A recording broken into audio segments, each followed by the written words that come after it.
It's a great honor to be here, and I feel in a way that I'm participating in the proverbial activity of bringing coal to Newcastle.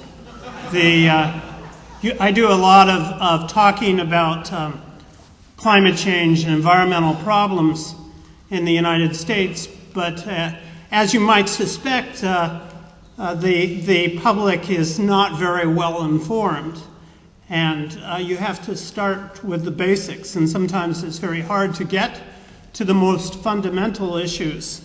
And here I am in Sydney, and for me, for a long time, the Green Left Weekly and the work people have been doing here has been a sort of a beacon of hope in terms of bringing these issues together in a meaningful way. And many of the people that I've met today and yesterday are people that I've heard of from reading your work, but it's nice to finally be here and be able to talk directly to you. So I feel that I'm learning as much as I'm able to convey, and I hope in bringing coal to Newcastle, at least you'll see it in a new way. My topic is I always give a title to my talks, even if it's only a 15-minute talk, and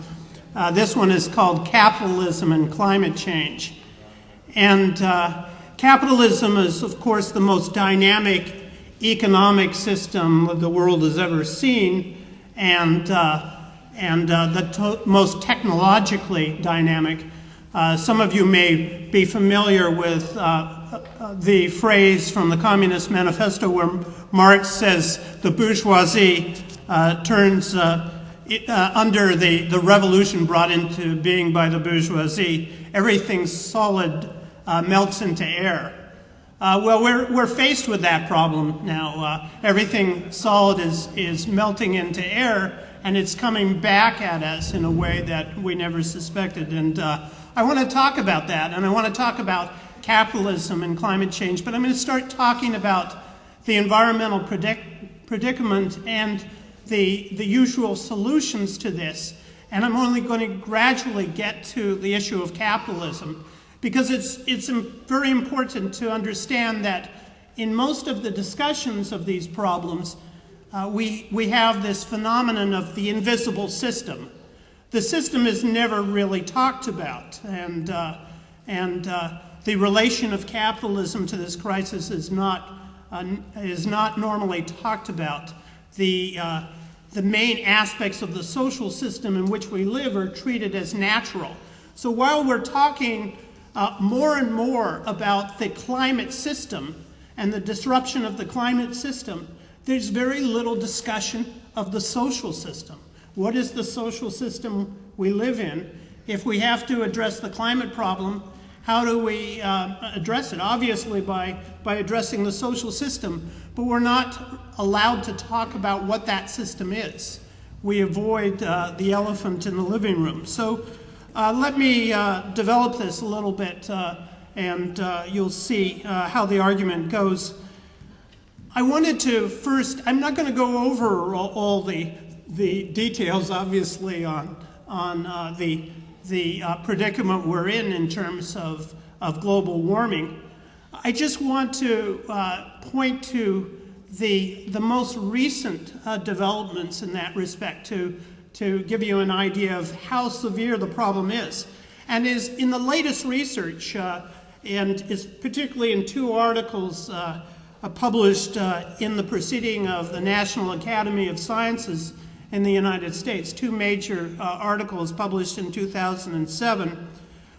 They deal with the fact that the problem is accelerating. That is, the concentration of carbon of carbon dioxide and greenhouse gases in the atmosphere is increasing at an accelerating rate.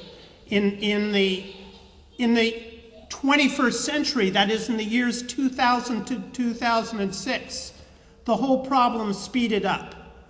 And what we want to know is, why did it speed up? Because most of the, of course we know there's a problem. We know we have to cut emissions. We know we're headed towards a disaster if business as usual continues. But business as usual was seen as occurring at a certain rate, and now that rate has speeded up.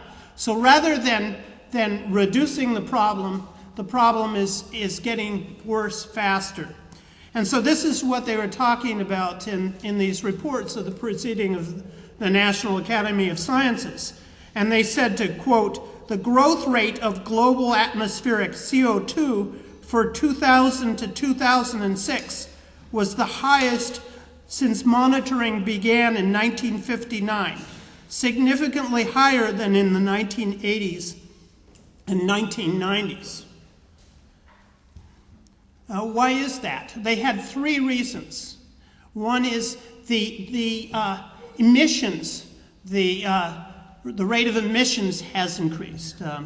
The emissions are going up faster, and rather than decreasing or even increasing at a steady rate, the emissions have actually seen, I think, something like a 30% increase in this period over what they were in the previous decade. Second, all of the arguments on solving the problem, stabilizing the emissions, and then eventually decreasing them, and are based. The standard arguments are based on the notion that we will be decreasing the carbon intensity of GDP. That is, we will be using less or emitting less carbon for every dollar of GDP. So the carbon intensity is supposed to go down. It was going down in the 1980s and 90s. But now the carbon intensity of GDP, or of world gross product, that is, globally, carbon intensity is going up, not down. And that's very serious. The third factor that explains this big rise in